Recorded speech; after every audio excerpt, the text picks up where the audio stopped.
નમસ્કાર. ગુજરાતમાં વિસાવદરવાળી શબ્દ બહુ ચર્ચામાં હતો. બોટાદની મહાપંચાયત અને આંદોલન પછી હવે ખૂબ બધા લોકો એ શબ્દ વાપરી રહ્યા છે કે માર્કેટ યાર્ડમાં જ્યાં જ્યાં અમારી સાથે અન્યાય થશે કે શોષણ થશે ત્યાં અમે બોટાદવાળી કરીશું. આ વિષય પર ખૂબ વિસ્તારથી ખૂબ બધા પાસા, એટલે આમ આદમી પાર્ટીનો શું પક્ષ છે, ખેડૂતો આ મુદ્દા પર શું સમજી રહ્યા છે, એ સિવાય મારા મનમાં પણ બહુ બધા પ્રશ્નો છે કે જે પોલીસના તરફથી છે અથવા સામાન્ય માણસના તરફથી છે. આ બધા પ્રશ્નોને ખૂબ વિસ્તારથી સમજવા સ્ક્રીન પર આપ સામંત ગઢવીને જોઈ રહ્યા છો. આમ આદમી પાર્ટીના નેતા છે. ખૂબ સ્વાગત છે સામંતભાઈ આપનું. પહેલો પ્રશ્ન મારો એ છે કે જો તમે આ પ્રકારની ધમકી, પોલીસને પથ્થર મારીને, પોલીસની ગાડીઓ તોડીને, તોડફોડ કરીને, અને આ બધું જ્યારે થયું ત્યારે જે નેતાઓ હતા એમને તો ત્યાંથી નીકળવું પડે એમ જ હતું, નહીં તો એમને કોઈ આગોતરા જામીન ન મળતા કે બાકીની વ્યવસ્થાઓ ન થતી. તો નેતાઓ નહોતા ગ્રાઉન્ડ પર. પોલીસની લાઠીના નેતાઓએ ખાધી છે. પોલીસને પથ્થર મારવામાં એ છેલ્લે નેતાઓ તો સીધી રીતે નથી રહ્યા, અને એટલે જ્યારે કેસ થશે ત્યારે આ સામાન્ય માણસો, જેને એવું લાગે છે કે ક્રાંતિ કરી રહ્યા છે, એ કોર્ટના ધક્કા ખાતા થવાના છે, એ પોલીસ સ્ટેશનના ચક્કર ખાતા થઈ જવાના છે. ઘરમાંથી ઘૂસીને પોલીસે બધાને શોધીને ઉપાડ્યા છે, જે લોકોએ પથ્થર માર્યા અને આમ જાડવા લઈને દોડ્યા હતા અને ગાડીઓ ઉથાડી. નેપાળવાડીમાં અને બોટાદવાડીમાં ફરક શું? અને ક્રાંતિ કહીશું આપણે? એટલે આમ પહેલાં તો પાર્ટીની રીતે તમે વાત કરતા હો તો હજી ઓફિશિયલી એવું કંઈ નક્કી નથી થયું કે આમ આદમી પાર્ટી સાથે જોડાયેલા હતા કે કોણ હતા. પણ એટલું નક્કી છે કે આ ઘટનાને હું વખોડું છું વ્યક્તિગત રીતે. કેમ કે જે ગાંધીજીએ ગુજરાત આપ્યું છે એ ગુજરાતમાં આપણે પહેલાંથી એવું માનીએ છીએ કે હિંસાને કોઈ સ્થાન નથી. ઓકે, તો આ પ્રકારની ઘટના ન હોવી જોઈએ. પણ પ્રશ્ન એ છે કે એ ઘટના સુધી પહોંચવા માટે જવાબદાર જે પરિબળો છે, અથવા તો એવું કયું વલણ હતું કે જેને એ આ સુધી લઈ ગયું. માની લો કે આજે જે લોકો લાકડી લઈને નીકળ્યા છે કે જે બી પથરા લઈને નીકળ્યા છે, તો એ રાજી ખુશી તો નહીં, આ કે ખુશીનો પ્રસંગ તો છે નહીં કે ચલો હું પોલીસ ઉપર પથરો મારું. એ લોકો એ હદે કંઈક મજબૂર પણ થયા છે. અથવા માની લો કે એ જે લોકો ત્યાં હાજર હતા એ લોકોનો વાંક શું હતો? એવું બી બની શકે કે શાંતિપૂર્વક રીતે લોકો મળે છે તો એ શાંતિને ડહોળવા માટે ઓકે એ પોલીસની પણ ચાલ હોઈ શકે છે, અથવા તો બીજેપીના કોઈ નેતાની પણ ચાલ હોઈ શકે છે. ગામ હોય ત્યાં ઉકેડો હોય એવું જરૂર નથી કે બધા આમ આદમી પાર્ટીના કાર્યકર્તા હોય અથવા તો બધા ખેડૂતો ચિંતિત હોય. ખેડૂત વગરના એ લોકો ગામમાં રહેતા હોય. એટલે ઘણા બધા પ્રશ્નો છે, પાસા છે એની પાસેના, કે આ કારણ પાછળ જવાબદાર વ્યક્તિ કોણ છે. તમે જ્યારે મજબૂરીની વાત કરી ત્યારે મારો બહુ સ્વાભાવિક પ્રશ્ન છે કે તમે અત્યારે બોલી રહ્યા છો, મને ન ગમ્યું, હું ઉશ્કેરાઈ ગઈ, મને ગુસ્સો આવ્યો, મેં પથ્થર લીધો અને તમને મારી દીધો. તો એ મારી મજબૂરી કે તમે બોલ્યા ને હું ગુસ્સે થઈ ગઈ અને મેં પથ્થર માર્યો? એટલે એવું પથ્થર મારવો એ મજબૂરી હોઈ શકે? મારું બોલવું એ તમને યોગ્ય ના લાગતું હોય, અથવા તો તમે એ લેવલનું બોલી ના શકતા હો, અથવા તો તમને એવું લાગતું હોય કે મારી લીટી નાની થાય છે અને તમારી લીટી નાની થાય છે અને મારી લીટી મોટી થાય છે, તો હવે સામતભાઈની લીટી કેવી રીતના નાની કરી શકાય એના માટે તમે પથ્થરે મારી શકો. એ તો તમારા પણ એટલે હું એ જ કહું છું કે એને જસ્ટિફાય કેવી રીતે કરી શકાય? મારો પ્રશ્ન એ છે કે તમે જ્યારે પહેલા એવું કહ્યું કે તમે અસહમત છો અને તમે અસહમતિ વ્યક્ત કરો છો કે ગાંધીના ગુજરાતમાં ન થવું જોઈએ, અને પછી એવું કહી રહ્યા છો કે એ શું કામ મજબૂર થયા? એટલે હું એ જ કહું છું કે જો મજબૂરી એક વસ્તુ અલગ છે. જો મજબૂરીમાં એમને કરવું હતું તો પહેલા એ થતું હતું ને. આ 3 દિવસથી પ્રસંગ ચાલતો હતો. ઓકે, એ દિવસે એટ એ ટાઈમ સભા ચાલુ હતી, સભા ચાલુ થઈ એના 50 મિનિટ થઈ ગયા હતા. હવે માની લો કે સભા ચાલુ થઈ એટલે લાઈવ હતી. જો માની લો કે પોલીસને આવવું હોય તો મારા ખ્યાલથી 50 મિનિટ એટલો મોટો ટાઈમ પોલીસને ના જોઈએ. કેમ કે પોલીસ તો ત્યાં 2-2 કિલોમીટર ગોઠવાયેલી હતી. તો પૂર્વ આયોજન પૂર્વકે કરેલું હોય, 50 મિનિટનો ટાઈમ કેમ લેવો પડ્યો તમારે?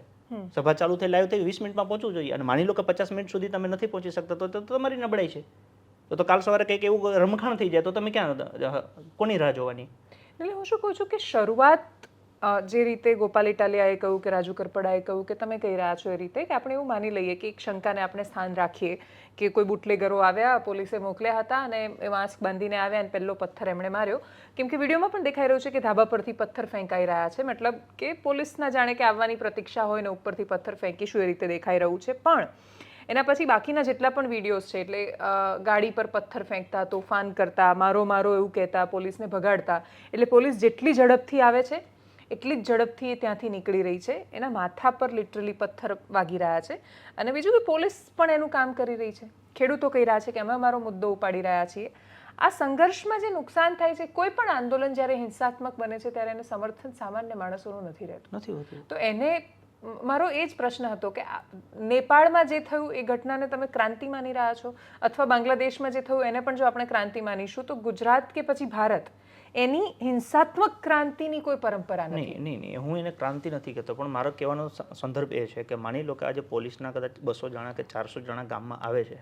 ઓકે, તો ગામમાં એવી શું કોઈ ગુનાહિત પ્રવૃત્તિ થતી હતી? આમ મૂળ આખો જે પ્રશ્ન ઉદ્ભવ્યો એ 2 દિવસ પહેલા 10 તારીખે કે ભાઈ બોટાદથી કોઈ વ્યક્તિ છે એ પોતાનો કપાસ આપવા માટે ગયા અને ત્યાંના વેપારી એને ભાવ આપવાનો તો એ ભાવ ન આપ્યો અને અડધું ખાલી કર્યું અને એને કીધું ભાઈ પાછો ભર લે. એને ત્યાંથી વિડીયો બનાવ્યો કે ભાઈ અહીંયા જે બોટાદની યાર્ડ છે એમાં આ કડદા સિસ્ટમ ચાલે છે કે ભાઈ 1200 રૂપિયામાં સોદો નક્કી થયો, ત્યાં હવે એવું કહે છે કે 1100 રૂપિયામાં. તો ખરેખર એ જે બોટાદની એપીએમસી છે એના ચેરમેનની જવાબદારીમાં આવે છે કે એ મુદ્દાને સોલ્વ કરે. એનાથી એ સમાધાન ન થયું. ઓકે, તો એમને રાજુભાઈ કરપડાનો સંપર્ક કર્યો. રાજુભાઈ કરપડા ઓકે આમ આદમી પાર્ટીના કિસાન જે સંઘ છે એના પ્રદેશ પ્રમુખ છે.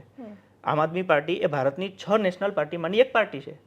આજે જ્યારે લોકોને પોતાને એવું લાગે કે અમારી સાથે કંઈ ખોટું થાય છે તો એ સરકાર પાસે ન્યાય માગી શકે છે. હવે સરકારની પાસે ન્યાય ન મળે તો એની પાસે બીજો ઓપ્શન છે વિપક્ષનો સહારો લેવો. તો એમને વિપક્ષની મદદ લીધી. રાજુભાઈ કરપડા ત્યાં એપીએમસીમાં ગયા. માની લો કે કોઈ ખેડૂતોને તકલીફ ન હોય તો સ્વયંભૂ હજારો માણસ એના ભેગા શું કરવા ચાલે?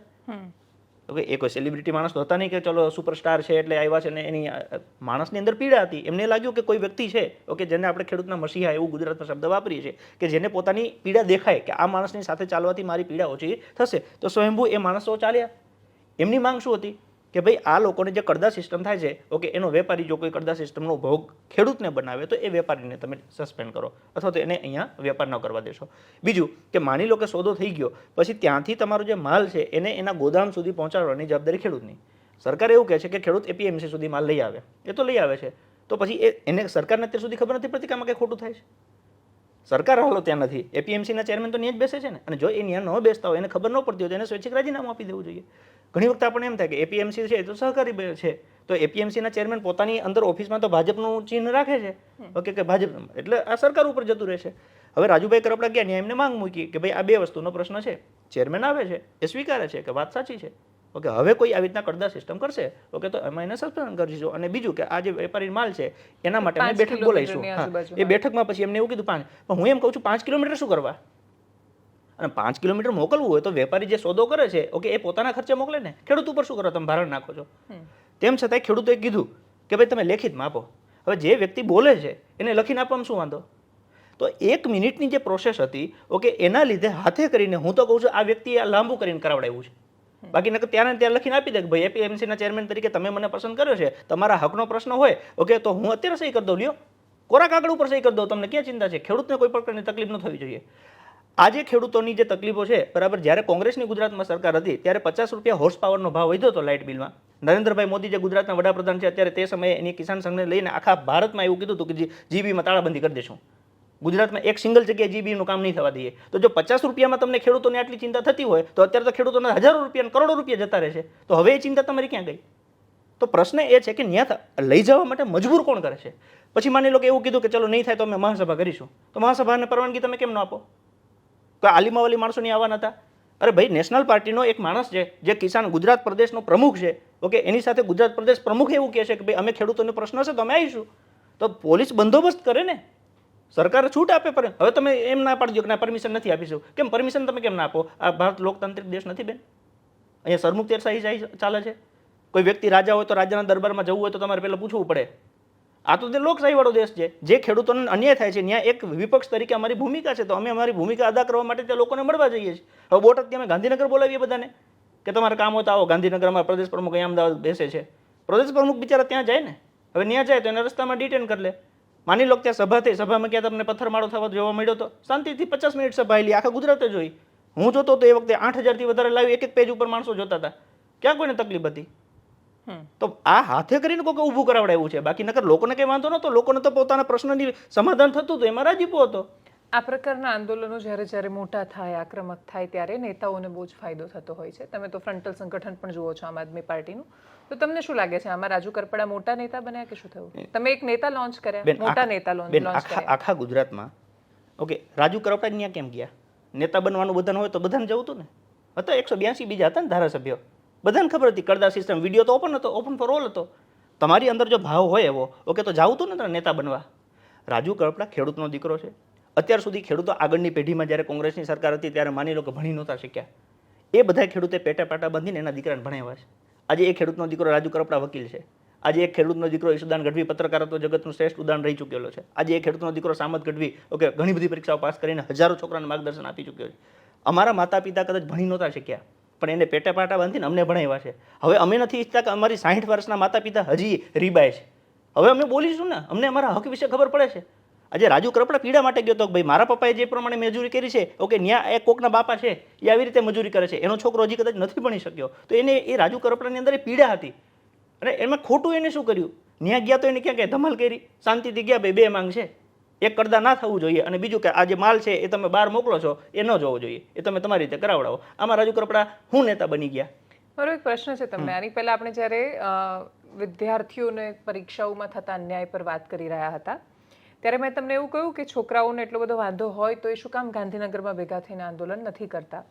ત્યારે તમે ઉદાહરણ આપીને કહ્યું હતું કે જે તે સમય નવનિર્માણ કે કોઈ પણ આ પ્રકારનું આંદોલન જ્યારે ભીડ ભેગી થાય અને એ અનિયંત્રિત થાય, ભીડ હોય એને ભીડ પર કોઈ અંકુશ નથી રાખી શકતું, એટલે પોલીસ પછી એને દંડાવાળી કરે અને મરવાનું સામાન્ય માણસોએ થાય, અને એટલે તમે નથી ઈચ્છતા. એ જ વાત આ ઘટનામાં કેમ લાગુ ના થઈ શકે? એ મારી વ્યક્તિગત વાત હતી કે વ્યક્તિગત રીતે ધારો કે કદાચ કોઈ એવું કે ભાઈ આંદોલન કરવાથી આ વસ્તુ થાય છે, ઓકે, તો હું એવું કહું છું કે જે વાત સમાજથી થતી હોય એમાં હું આગળ આવું. ઓકે, આંદોલનની વાળી વાતમાં ઓકે એ મારા મને નથી હજી એ મગજમાં બેસતું. ઓકે, એ મારો વ્યક્તિગત છે. રાજુભાઈ કરપડાનો પોતાનો વ્યક્તિગત મત હોઈ શકે. હું આમાં ક્યાં આંદોલનમાં હોઉં તો તમે મને કહી શકો. એટલે મારો એક પ્રશ્ન છે આમાં. જી. સ્વરાજ નામે પુસ્તક લખેલું છે અરવિંદ કેજરીવાલે. ઓકે. એમના પુસ્તકનો એક પેરેગ્રાફ મારે તમને વાંચીને સંભળાવવો છે. इस पूरे तमाशे में जनता के पास कोई ताकत नहीं है. जनता केवल चोरों की शिकायत करती रहती है कि कृपया आप इनके खिलाफ कार्रवाई कीजिए, जो होने वाली बात नहीं है. तो ये समझ में आने लगा कि सीधे जनता को कानून यह ताकत देनी होगी कि यदि राशन वाला चोरी करे तो शिकायत करने की बजाय सीधे जनता उसे दंडित कर सके. सीधे सीधे जनता का व्यवस्था पर नियंत्रण देना होगा, जिसमें जनता निर्णय ले और नेता और अफसर उन निर्णयों का पालन करे. આ અરવિંદ કેજરીવાલની વિચારધારા છે કે ઉદાહરણ તરીકે રાશનવાળો ચોરી કરે છે તો એ જનતાની પાસે તાકાત હોવી જોઈએ કે સીધા રાશનવાલાને દંડિત કરી દે.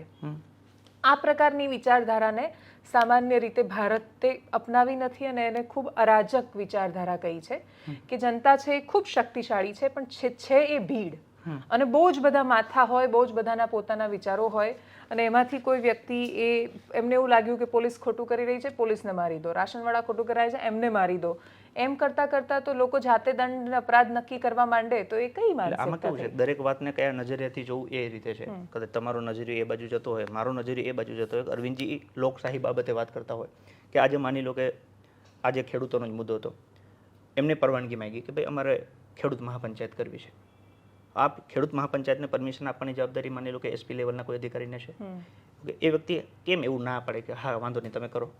આજે વડાપ્રધાન સભા કરે, મુખ્યમંત્રી સભા કરે, કોઈ ધારાસભ્ય પોતાના વિસ્તારમાં કરે, ઓકે, તો એ ભાજપનો કોઈ પણ વ્યક્તિ હોય, ભાજપનો કોઈ પણ વ્યક્તિ કંઈ પણ કરે, માની લો કે એક્સ આર્મીમેન ગાંધીનગરમાં રેલી કાઢી તો ન કાઢ્યા, અને એમની જે વીર નારીઓ હતી એમનું અપમાન કર્યું, એ જ જગ્યાએ ભાજપના કર્મચારીઓ ઓકે ખુલ્લેઆમ આખલા ફરતા હતા.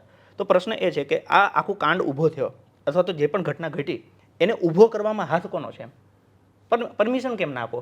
હવે બીજા નંબરમાં અરવિંદજી જે વાત કહે છે એ કહે છે કે માની લો કે જ્યાં ખોટું થાય છે, ઓકે, મારી દ્રષ્ટિએ જનતા સ્વયં ઉન્હેं દંડિત કરે. હા, એટલે જનતા દંડિત કરે એનો મતલબ શું છે? જનતાના હાથમાં જ હક છે ને. ઇન્ટરનલી કોઈ પણ વસ્તુ થાય છે, આજે 5 વર્ષે ચૂંટણી થાય છે તો ચૂંટણીમાં ગૃહમંત્રી કાનૂનથી બંધાયેલી છે. હા, તો કોઈ કાનૂનથી ઉપર કેવી રીતે હોઈ શકે? આ કેવો કાનૂન કે જે જગ્યાએ સામત ગઢવીને જવું છે ત્યાં એને સામત ગઢવીને કાટલો પકડીને ત્યાં બેહાડી દેશે પોલીસ સ્ટેશનમાં.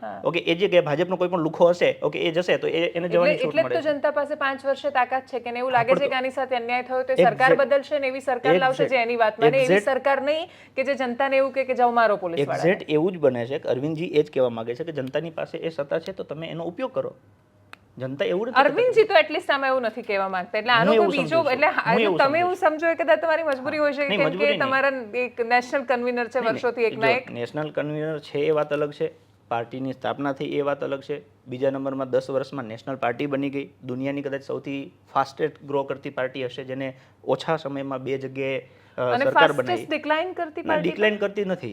સમય અને પરિસ્થિતિ પ્રમાણે એવું બની શકે. માની લો કે અત્યારે પંજાબમાં સરકાર બની, જો આપણે એમ જોવું હોય તો આપણે વિકાસની રીતે વાત કરો ને, અત્યારે કૃત્રિમ બુદ્ધિ છે, ચેટ જીપીટીની મદદથી તમે જુઓ કે ભાઈ ગુજરાતને ભાજપના 30 વર્ષના શાસનમાં પ્રજાને શું મળ્યું એ તમે વાંચો, અને એ જ વસ્તુ તમે એને પંજાબમાં પૂછો કે 3 વર્ષના આમ આદમી પાર્ટીના શાસનમાં પંજાબની પ્રજાને શું મળ્યું, તો એ ચેટ જીપીટી કૃત્રિમ બુદ્ધિ છે, એ મારી શરમ ન રાખે, તમારી ના રાખે, અરવિંદ કેજરીવાલની ન રાખે. એ એવું કહે છે કે 3 વર્ષના શાસનમાં સારી શિક્ષણ વ્યવસ્થા મળી, સારી શાળાઓ મળી, ખેડૂતોને ફ્રી વીજળી મળી, મફત ફ્રી પાણી મળ્યું, પ્લસ 3100થી વધારે એમને ગામડામાં સ્પોર્ટ્સના જે મેદાનો કહી શકાય અથવા તો કોમ્પ્લેક્સ જેને કહી શકાય, ઓકે, કદાચ લગભગ ભારતમાં એવી કોઈ પહેલી સરકાર હશે. હવે એને કે એ બાળકો તો ક્યાં મતદાન કરવાના છે? એટલે હું પંજાબના વિકાસને ડિનાય નથી કરતી, કેમ કે મેં પહેલાની કે પછીની સરકાર જોઈ નથી, પણ ગુજરાતના માણસો તો ગુજરાતની સરખામણીએ ગુજરાતને જોઈને એને અનુભવે છે, એ બીજી સરકારોનો અનુભવ નથી કરવા દેતા. મારો બહુ જ સરળ પ્રશ્ન એ છે કે જ્યારે આ પ્રકારનું કોઈ પણ આંદોલન થાય ત્યારે ગુજરાતના લોકો વિપક્ષની સરખામણી વિપક્ષની સાથે કરે છે. 100%. ભારતીય જનતા પાર્ટીના સમયમાં ડેફિનેટલી કિસાન સંઘનું આંદોલન થયું, 14 ખેડૂતો ગોળીએ દેવાયા, અમરસિંહની સરકાર હતી. આટલા વર્ષોથી કોંગ્રેસની તમે ગમે તેટલી ટીકા કરો કે ગમે તે કહો, તમે કોંગ્રેસના નેતાઓ જ્યાં હાજર હોય ત્યાં ભલે હજારોની ભીડ હોય, અરાજકતા નથી ફેલાતી. આમ આદમી પાર્ટી અને કોંગ્રેસમાં આ ફરક છે. એટલે આમાં કેવું છે કે કોંગ્રેસ અને ભાજપનું લગભગ આમ સેટિંગ થયેલું હોય ને એવું લાગે છે. કોંગ્રેસ સેમ આવું તમારા ભાજપ માટે કહે છે. હવે તો લોકોને નક્કી કરવાનું છે. નકર સિમ્પલ વસ્તુ છે કે આટલા વર્ષમાં એવો એક લગભગ મુદ્દો નથી કે જેને કોંગ્રેસે લોકોની વચ્ચે ઉપાડ્યો હોય. ઓબીસીનો મુદ્દો કોંગ્રેસ લઈ ગઈ, ગેડનો મુદ્દો પાલભાઈ આંબલિયાએ ઉપાડ્યો, જે મેઇન વસ્તુ જેના કારણે ઈસુદાન આટલા મોટા સેલિબ્રિટી બન્યા વીટીવીમાં જ્યારે ડિબેટ કરતા હતા, એ મૂળ રૂપે પાલભાઈ અને બીજા આઈ થિંક ગિરધરભાઈ ને લોકોની ટીમ હતી જે મુદ્દો ઉપાડતા. જે ફાયદો એમને ઉપાડ્યો, ઓકે, ખેડૂતોનો શું ફાયદો થયો? મુદ્દો ઉપાડ્યો, એમાં ખેડૂતોનો શું ફાયદો થયો? ગેરનો મુદ્દો આજે સળગતો જ છે ને. હા, એટલે એ જ કહું છું, આમ આદમી પાર્ટી કોઈ સોલ્યુશન લાવી દીધું. મથીએ છે ને તમે હા, એટલે એ તો પણ તો મથી રહ્યા છે. હવે તમે કહો છો આમ આદમી પાર્ટી શું સોલ્યુશન લાવી? આ તમારી સામે જ છે ને કે કડદામાં જે બોટાદના જે એપીએમસી ના ચેરમેન હતા, હું એ જ કહું છું, એને કીધું તો ખરું ને, લોકોની વચ્ચે કીધું તો ખરું. જો એ સોલ્યુશન હતું તો પછી આંદોલન કેમ કર્યું? નહીં, મૂળ પ્રશ્ન એ છે કે એને પહેલા કીધું એટલે લોકોએ શું કીધું? લખીને આપો. હવે અમે શેના માટે લડતા હતા કે લખીને આપો એના માટે. હા, પણ હવે આખું આંદોલન શેના આધારિત? આખું હવે આની ચર્ચા શું છે? ચર્ચા બોટાદવાળી કરવાની. એટલે બોટાદવાળી એટલે શું એ સમજાવો. બોટાદવાળી એટલે સિમ્પલ વસ્તુ, જ્યાં ખેડૂતોની સાથે અન્યાય થાય છે એ અન્યાય ન થવો જોઈએ. ઓકે, એની જવાબદારી કોની? જે ત્યાં બેઠા છે એની. હવે મોટા ભાગે જે બેઠા છે બધા ભાજપના મળતિયાઓ બેઠા છે. ઓકે, તો અમારી ઈચ્છા એવી છે કે ભાઈ પ્રેમથી તમે એને જે ખેડૂતોના પ્રશ્ન છે એનું સમાધાન કરાવી દો. નથી થતું, ઓકે, તો અમે આવશું, ઓકે, તો અમે ખેડૂતોના પક્ષ માટે થઈને આવશું. ઓકે, અને અમે આવશું તો ખેડૂતોને અમે ગમીએ છીએ. ખેડૂતો આજે અમારી સાથે શું લેવા આવે છે? બાકી એ જ જગ્યાએ તમે ભાજપની સભા કરાવો. મારો આ પ્રશ્ન છે કે ખેડૂતોને તમે ગમો છો એ વાત તમને ખબર પડે છે કે જ્યારે ગોપાલ ઇટાલિયાની રાજકોટમાં એના પછી સભા થાય છે અને તમે હજારો માણસોને જુઓ છો. આ રાજુ કરપડા જ્યારે કરતા હોય છે ત્યારે બધું થઈને બધી ચેનલ બધું ભેગું કરી તો એ 25-30 હજાર લોકો લાઈવ જોતા હોય છે. પ્રાઇમ મિનિસ્ટરની સભા પણ આટલી મોટી નથી જોવાતી. આટલી 2022નો મારો અનુભવ કહું, આમ આદમી પાર્ટીમાં જ્યારે ઉદાહરણ તરીકે અલ્પેશ કથિરિયા અને બાકીના બધા લોકો જોડાયા, કે પછી અરવિંદ કેજરીવાલ સભા કરતા, ઈસુદાન ગઢવીનું જ્યારે સીએમ તરીકે એનાઉન્સમેન્ટ થયું, ગોપાલ ઇટાલિયાની સભા થતી, અથવા એમના ઇન્ટરવ્યૂ અમે લોકો જ્યારે ચલાવતા, હજારો માણસો જોતા. અને એ જોઈને એવું લાગતું હતું કે આમ આદમી પાર્ટીનો જોરદાર માહોલ છે. પછી ધબડકો વાળ્યો. એટલે સોશિયલ મીડિયાની લોકપ્રિયતાને બહુ ગંભીરતાથી નથી લેતી આમ આદમી પાર્ટી. હું તમને એ સમજાવું. આમાં કેવું હોય કે કોઈ પણ જગ્યાએ આપણે એને ચૂંટણીની તરીકે લઈ જઈએ ને તો ઇલેક્શનમાં દરેક વોટ ખાલી તમારા પ્રસારના ના હોય કે અમુક ટકા તમારા જે વિચારો હોય એના ઉપર હોય, અમુક ટકા લોકોમાં તમે કેવી રીતના ઇમ્પ્લિમેન્ટ કરી શકો છો એના ઉપર હોય, તમારી લોકોને કેટલી લાગણી છે તમારા પ્રત્યે, બધા પેરામીટર્સ છે. 2022માં આમ આદમી પાર્ટીનો જે આખો આમ કહેવાય બૂમ ઉપડ્યો સોશિયલ મીડિયાનો થ્રુ, અને અમે માનીએ છીએ, સ્વીકારીએ છીએ, ક્યારે એવું બન્યું કે ત્યારે કદાચ અમારું સંગઠન એવડું મોટું નહોતું. બીજા નંબરમાં અમારી પાસે જીતેલા કે લડેલા, હાર જીત પછીની વાત છે, લડેલા પણ ઉમેદવાર નહોતા. માની લો કે ચેતરભાઈ વસાવા જોડાયા, હેમંતભાઈ ખવા જોડાયા, એ જિલ્લા પંચાયતમાં સદસ્ય હતા, એ લડેલા હતા, એમને ખબર હતી, એ ધારાસભ્ય બની ગયા. ઈસુદાનભાઈ છે, ગોપાલભાઈ છે, એ જીવનમાં કદાચ પહેલી વખત ચૂંટણી લડતા હતા, અનુભવ નહોતો. કોઈ અનુભવ વગર સીધા 60,000 મત તમે લઈ આવ્યા. ગુજરાતના ઇતિહાસમાં આ નાની વાત નથી એમ કે કોઈ જગ્યાએ તમે લડો ને સીધા 60,000, કે ભાઈ ધારો કે ગોપાલભાઈ છે તો 55-60,000, ઓલમોસ્ટ 5 સીટો અમે જીત્યા. 35 જગ્યાએ એવી છે જ્યાં અમે સેકન્ડ નંબર ઉપર હતા. ઓકે, હવે પછી કેવું થયું કે 2022 પછી અમને ખબર પડી કે ભાઈ સોશિયલ મીડિયામાં લોકોની અંદર અમે એટલા બધા વધારે ફેમ લઈએ છીએ, એનો મતલબ અમારી વાત લોકોને ગમે છે, કેમ કે અમારી વાત લોકોના દિલની વાત છે. હવે એની કનેક્ટિવિટી કઈ રીતે કરી શકાય? તો અમારું એવું ગણિત હતું કે ધીમે ધીમે આપણે આગળ વધીએ. દિલ્હીની ચૂંટણી થઈ, દિલ્હીના ચૂંટણી પછી સંગઠનને બિલકુલ બેઝથી ઉપાડવાનું ચાલુ કર્યું. છેલ્લા લગભગ 60 દિવસમાં આમ આદમી પાર્ટીએ ગુજરાતમાં જિલ્લા પંચાયત અને વોર્ડ વાઇઝ 1400થી વધારે સભાઓ કરી છે. આ સભામાં લગભગ 25,000થી વધારે લીડર્સ અમારી સાથે જોડાયેલા છે. 10 લાખ લોકો મિસ કોલ મારીને સોશિયલ મીડિયાના માધ્યમથી અમારી સાથે જોડાયેલા છે એઝ અ વોલેન્ટિયર તરીકે. અમે જિલ્લા પંચાયત, ત્યાંથી નીચે તાલુકા પંચાયત, ત્યાંથી નીચે ગ્રામ પંચાયત અને ત્યાંથી નીચે બૂથ, ગુજરાતમાં 52,000 જેટલા બૂથ છે. આ વખતે 2027ની ચૂંટણી પહેલાં અને હમણાં જે નગરપાલિકા મહાનગરપાલિકાની ચૂંટણી આવે ત્યાં સુધીમાં અમે એ 52,000 બૂથ ઉપર વાસ્તવિક ટીમ ઊભી કરવાના છીએ. એટલે તમે જે કહો છો કે 2022માં જે બઝ તમે જોયો એ બઝ આ વખતે એના કરતાં 10 ગણો થશે. પણ ત્યારે કદાચ એવું હતું કે ધરાતલ સુધી અમે પહોંચી નહોતા શક્યા, અથવા તો જે લોકો અમને ચાહે છે એને ઘરેથી લાવી અને બૂથ સુધી નહોતા પહોંચાડી શક્યા. આ વખતે અમે એને વેઇટ કરાવશું કે બૂથ ઉપર અમે ક્યારે આવીએ એ પહેલાં પહોંચી ગયા છે. એ વ્યવસ્થા, એ પ્રકારનું આયોજન આ વખતે અમે કરી રહ્યા છીએ. એટલે ઘરે જવા, અમારે લોકોને ઘરે લેવા નહીં જવું પડે કે તમે ચાલો મત દેવા આવો, લોકો રાહ જોશે કે તમે કેમ આવ્યા નથી એમ. એ લેવલનું મેનેજમેન્ટ કરવા માટે માઇક્રો પ્લાનિંગ અમે કરી રહ્યા છીએ. કદાચ ભાજપને એ જોઈને જ એના પેટમાં તેલ રેડાય છે કે ગોપાલભાઈની સભા રાજકોટમાં ખાલી જાહેર થાય, સ્વયંભૂ હજારો માણસો ઉમટી પડે. રાજુ કરપડા જે એપીએમસીમાં હજી પગ મેલે છે, 20 માણસો નથી દેખાતા, ત્યાં અડધી મિનિટમાં તો 2,000 લોકો એમની પાછળ ચાલવા માંડે છે. એટલે પીડા એ છે કે ભાજપમાં નરેન્દ્રભાઈ મોદી અહીંયા આવે તો 80% શિક્ષકોને ભરાવી દે છે, આખે આખું સરકારી તંત્ર લગાડી દે છે. ઓકે, છતાંય ખુરશીઓ ખાલી રહે છે અને એની જગ્યાએ અમારી પાસે ખુરશી નથી હોતી, જ્યાં હાલી નીકળીને આખે આખું ગામ હાલે છે. તો એ પ્રજાની પીડા માટે લડીએ છીએ. ઓકે, અને એ લડીએ છીએ ને એ અમે કહીએ છીએ એટલા માટે નહીં, એ લોકોના દિલ ઉપર એની અસર દેખાય છે અને લોકોને એવું લાગે છે કે ના, ખરેખર આટલા વર્ષો પછી ઓકે કોઈક માણસ એવું આવ્યું છે. બીજેપી આજથી 35 વર્ષ પહેલાં તમે જોશો તો તમને દેખાશે. હું કહું છું ને, જે 50 રૂપિયા માટે આખા ગુજરાતમાં તાળાબંધી કરાવી શકતા હોય, એટલે 149 જ્યારે કોંગ્રેસ હતી, ઓકે, એ કોંગ્રેસે આ ખેડૂતોને એમ કર્યા કે ખેડૂતોથી શું થાય એમ. 14 ખેડૂતોને તમે કીધું હમણાં આગળ આપણે વાત એ પ્રમાણે કે ભાઈ ગોળી મારીને હત્યા કરી, તો એ જ ખેડૂતોએ ભેગા થઈને એના 5 વર્ષ પછી એટલે 1990ની ચૂંટણીમાં 149 વાળી કોંગ્રેસને 33 નાખી અને 11 જેના હતા ભારતીય જનતા પાર્ટીના, જે ત્રીજા નંબર હતી, એને 67 આપી, જનતા દળને 70 આપ્યા અને એને બેસાડ્યા સત્તામાં. એટલે અહીંયા મારે બીજી 2 વાત કરેક્ટ કરવી છે કે 149 વાળાને 33 આવે એ ગુજરાતે કરી બતાવ્યું છે. એટલે ભાજપને કદાચ એવો ફાંકો હોય કે 162 છે એટલે આ વખતે અમે જ રિપીટ થઈશું તો 162માંથી 26 આવે. બીજું એવું છે કે ભાજપ હંમેશા એવું કહે છે કે ત્રીજો પક્ષ ગુજરાતમાં ચાલ્યો નથી. તો 1985માં 11 સીટો સાથે તમે ત્રીજા નંબરે હતા, તો તમે તરત સત્તામાં બેઠા. એટલે એનો મતલબ એવું છે કે જે ત્રીજા નંબરે છે એ પહેલા નંબરે સીધું જાય છે. તો અત્યારે આમ આદમી પાર્ટી 2022માં ત્રીજા નંબરે છે.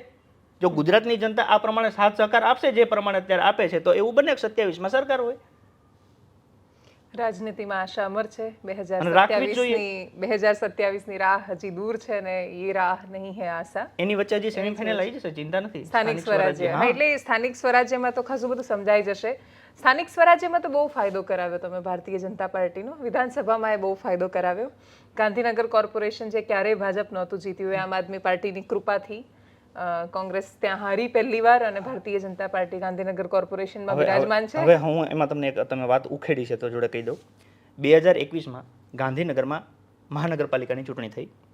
આમ આદમી પાર્ટી જીવનમાં પહેલી વાર લડતી હતી. પહેલા ધડાકે 22% મત મળ્યા, કોંગ્રેસને મળ્યા 28% અને બીજેપીને મળ્યા 46%. એટલે આપણને એવું થાય કે આમ આદમી પાર્ટી આવી એટલે બીજેપીને ફાયદો થયો. હું એવું કહું છું તો બીજેપી કરતાં તો કોંગ્રેસ કેટલા વર્ષો જૂનું હતું ને, તો કોંગ્રેસે 46% કેમ ના લઈ, એ કેમ 28 આવી? અને એક મિનિટ મારી વાત પૂરી કરું. કોંગ્રેસ ગુજરાતના લોકોમાં દિલમાંથી હવે નીકળી ગઈ છે. એ ક્યારેય ઊભી થવાની નથી, ગમે એટલા ધમપછાડા કરે. એનું કારણ આપું તમને. આમ આદમી પાર્ટીને 22% મત મળ્યા અને 1 કોર્પોરેટર મળ્યો. 28માં કોંગ્રેસને 2 કોર્પોરેટર મળ્યા અને 46માં બીજેપીને 41 મળ્યા. 44માંથી 41 એટલે સંપૂર્ણ બહુમતી કહેવાય ને. છતાંય કોંગ્રેસના જીતેલા 2 કોર્પોરેટર ભાજપમાં જતા રહ્યા. હું એવું કહું છું કે 50% લોકોએ બીજેપીને સ્વીકાર્યું નથી.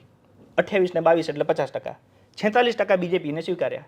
જે લોકોએ કોંગ્રેસને મત આપ્યા એની ગણતરી શું હતી કે અમને ભાજપ ગમતું નથી.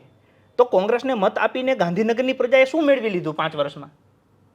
એના માટે કોંગ્રેસના એક સિંગલ કોઈ વ્યક્તિએ એક અરજી ક્યાં કરી હોય તો કયો? નહીં, હું કહું છું તો તમારા મતનું મૂલ્ય 28% ખરેખર તો 0 થઈ ગયું.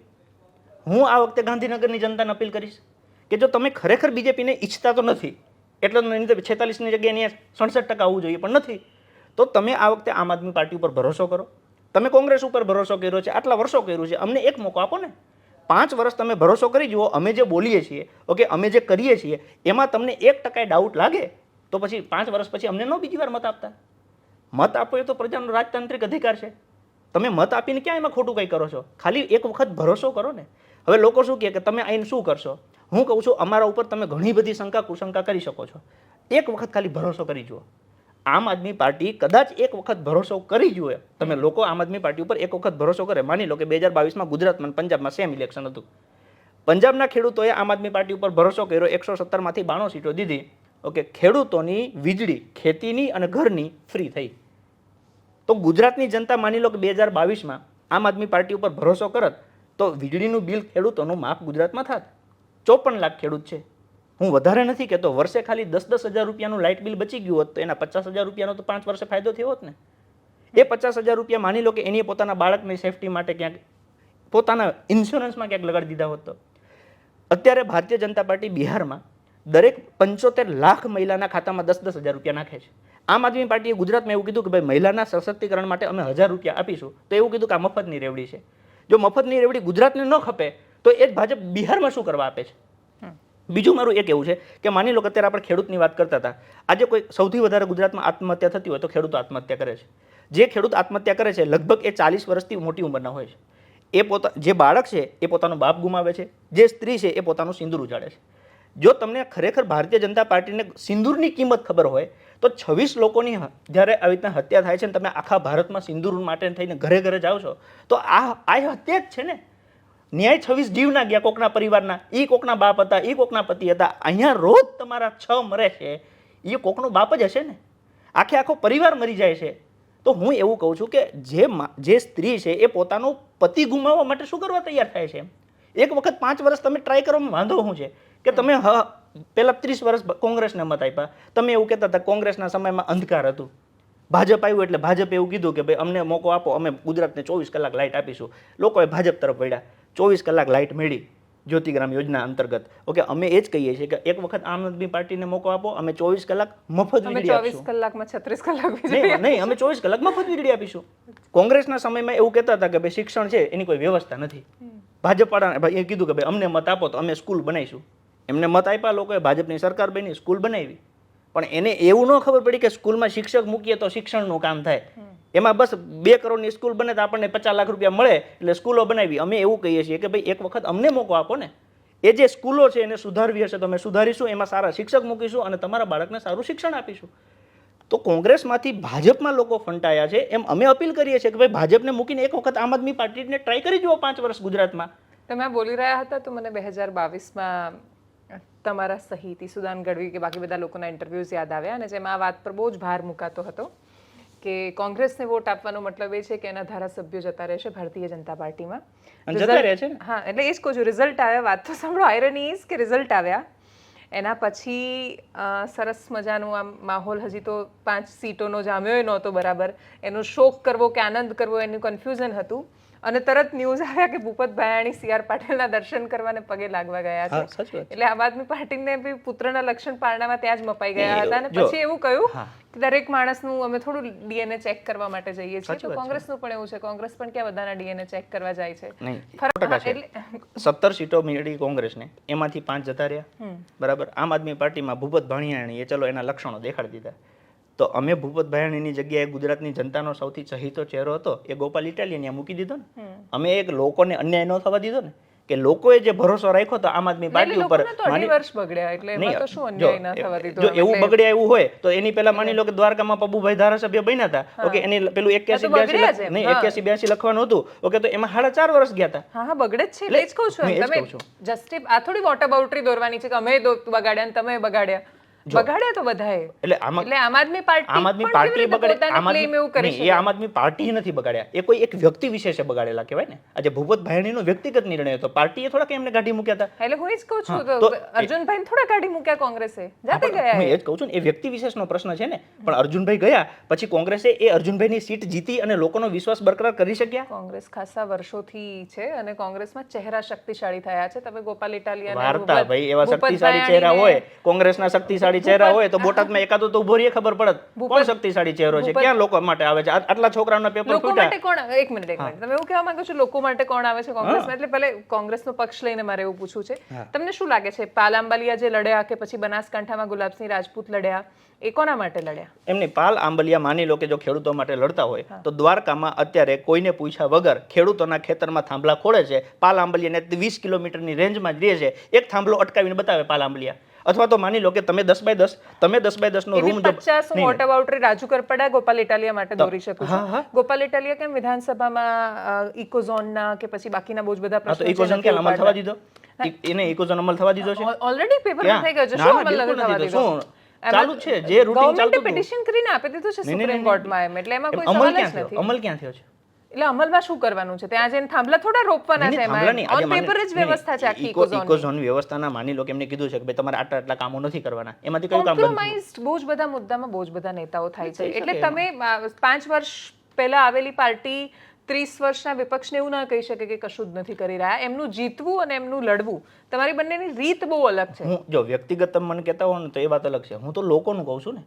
એટલે લોકોના મનમાં તમે એવું રોપી રહ્યા છો કેમ કે તમે કોંગ્રેસનો ઓપ્શન નહીં બનો જ્યાં સુધી ત્યાં સુધી તમે ભાજપની સામે એ જ વસ્તુ સમજાવું છું, સિમ્પલ વસ્તુ છે કે લોકોને ભાજપ ગમતું નથી એટલે એ લોકો અત્યાર સુધી કોંગ્રેસને જીવતી રાખી હતી. ત્રીજો એમની પાસે ઓપ્શન નહોતો. આજે આમ આદમી પાર્ટી એક ત્રીજા વિકલ્પમાંથી ઉભરીને આવ્યું. ઓકે, લોકોને જે લાગ્યું કે ભાઈ નહીં આ ના ચાલે, આ ના ચાલે, આ ના ચાલે, પછી ખબર પડી કે આપણે જે ના પાડીએ છીએ એમાં તો આમ આદમી પાર્ટી ખરી ઉતરે છે. ઓકે, ધારો કે આમ આદમી પાર્ટી છે તો કે એ કોઈ પણ મુદ્દાને ન ઉઠાઈ શકે, હવે ખબર પડી કે આમ આદમી પાર્ટી જ મુદ્દો ઉઠાઈ શકે છે. આમ આદમી પાર્ટી ચૂંટણી ન લડી શકે, હવે ખબર પડી કે આમ આદમી પાર્ટી ચૂંટણી વ્યવસ્થિત લડી શકે છે. ઓકે, આમ આદમી પાર્ટી ચૂંટણી ન જીતી શકે. ખબર પડી વિસાવદરમાં મતલબ એક સીટ જીતે પછી આટલો બધો આત્મવિશ્વાસ તો કોંગ્રેસ આસમાનમાં રહેવું જોઈએ. હા, તો પણ કોંગ્રેસે ટ્રાય કરી હતી ને, વિસાવદરમાં કોંગ્રેસે ટ્રાય કરી. હું એ જ કહું છું કે એ હિસાબથી તો મતલબ જો એક બેઠક જે ઓલરેડી તમારી હતી ને તમે જીત્યા, એ જીત્યા પછી તમને એટલો બધો આત્મવિશ્વાસ આવતો હોય. નહીં, અમે તો પહેલી વખત લડ્યા હતા ને, એની પહેલા ક્યાં અમારી પાસે હતી? ના, ભૂપત ભાયણીની તો હતી. એ ભૂપત ભાયણી પણ પહેલી વખત લડ્યા હતા ને, એની પહેલા ક્યાં અમારી પાસે હતી? હા, એની પહેલા તો અમે જીત્યા ને. એટલે એ જ કહું છું કે હંમેશા મોટા જો આમાં કેવું દેવાંશી બેન, આને હું અહંકારના સેન્સમાં નથી લેતો. અહંકાર જ કહેવાય. નહીં, તમે એક સીટ જીત્યા પછી જો તમને એવું લાગતું હોય કે કોંગ્રેસ કશું જ નથી કરતી ને એના નેતાઓ કશું જ નથી કરતા, બનાસકાંઠા તમને વોટ નથી મળતા અને બનાસકાંઠામાં તમને આશા નથી, તો ખેડૂતોના ઘર આજે પાણીમાં ડૂબેલા છે, ખેતર ડૂબેલા છે, નથી કરી રહ્યા. નહીં, એવું નથી. સાગરભાઈ રબારી ને ગયા છે, રાજુભાઈ કરપડા ને ગયા છે. રાજુ કરપડા તો બોટાદના નથી, એ તો મૂળ તો ચોટીલાના છે, પણ બોટાદ જાય છે કેમ કે એમને ખબર છે એમની ટાર્ગેટ ઓડિયન્સ નહીં. એવું નથી. રાજુ કરપડા બનાસકાંઠા ગયા છે. મહેનત ક્યાં કરી એટલી? એમ કોંગ્રેસે વધારે મહેનત કરી તમે કરી? એમ નહીં, મહેનત કરવામાં શું હોય કે લોકોનો જે પ્રશ્ન છે એ લોકોના પ્રશ્નનું સમાધાન લોકો વચ્ચેથી શું હોઈ શકે. એટલે હું એ જ કહું છું, બનાસકાંઠામાં કોંગ્રેસે વધારે મહેનત કરી કે આમ આદમી પાર્ટીએ વધારે મહેનત કરી? જેને એને મને કોંગ્રેસની એક્ઝેક્ટ ખબર નથી, પણ અમારા રીતે જે કરવાનું તો એમે વ્યવસ્થિત કર્યું છે. ધારો કે પરમ દિવસે જ અમારા નેતા સાગરભાઈ રબારી હજી ત્યાં જ હતા ફોલોઅપ માટે. એટલે હું એ જ કહું છું કે દિલ બહેલાને કે લીએ ખ્યાલ અચ્છા હે જેવું છે આ કે તમે એવું માની લો એમ તમારી ટાર્ગેટ પણ તમારા ઇલેક્શન્સ છે, કોંગ્રેસનો ટાર્ગેટ પણ એમના ઇલેક્શન્સ છે. કોંગ્રેસની વોટ બેંક જ્યાં છે ત્યાં કોંગ્રેસ કામ કરે છે, તમારી વોટ બેંક તમને જ્યાં દેખાય છે ત્યાં તમે કામ કરો છો. અમે બધી જગ્યાએ કામ કરીએ છીએ, પણ પ્રશ્ન ક્યાં થાય છે કે ગુજરાતમાં અમારી પાસે વિરોધ કરવા સિવાય કોઈ ઓપ્શન નથી એમ. બાકી ધારો કે પંજાબમાં પૂરા આવ્યું તો કેમ દર 50,000 રૂપિયા હેક્ટર દીઠ આપી દીધા. એટલે કોંગ્રેસ શું નિયમો બનાવે વિધાનસભામાં? એમ નહીં, હું એમ કહું છું તો કોંગ્રેસની સરકાર ક્યાંક તો હશે ને. હા, તો એ લોકો શું કર્યું ખેડૂતો માટે? તમને ક્યાં એવું લાગતું હોય કે કોંગ્રેસની સરકાર હોય અને ખેડૂતોને મફત વીજળી આપતી હોય એવા એકાદ રાજ્યનું નામ આપો. એટલે તમને કેમ એવું લાગે છે કે મફત વીજળી એટલો બધો અદ્વિતીય નિર્ણય છે જે પંજાબને 15 વર્ષ પછી ડૂબાડશે નહીં? એટલે એનો એક આખો અલગ વિષય છે, એના પર કરીશું ફરીથી કોઈ વાર વાત, કેમ કે ફ્રીબીઝની રાજનીતિના જનક છો તમે અને હવે બધા એ રસ્તે ચાલી નીકળ્યા છે. નહીં, એ ફ્રીબીઝ એમાં કેવું છે કે જો એક ધારાસભ્ય ઓકે લોકોના પૈસે પોતાના માટે મફત ફ્લેટ કે બંગલો લઈ શકે, પોતાના માટે પેટ્રોલિંગનું ટ્રાવેલિંગનું લઈ શકે, પોતાના માટે મોબાઈલના વાપરવાનું બધું લઈ શકે.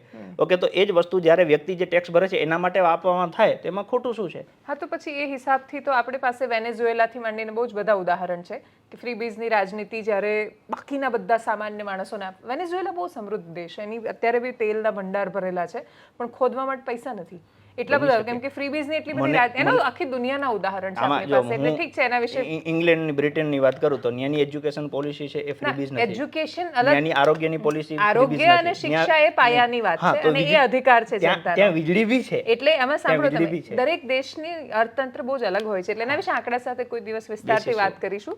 Thank you so much Samantbhai four joining us. Thank you.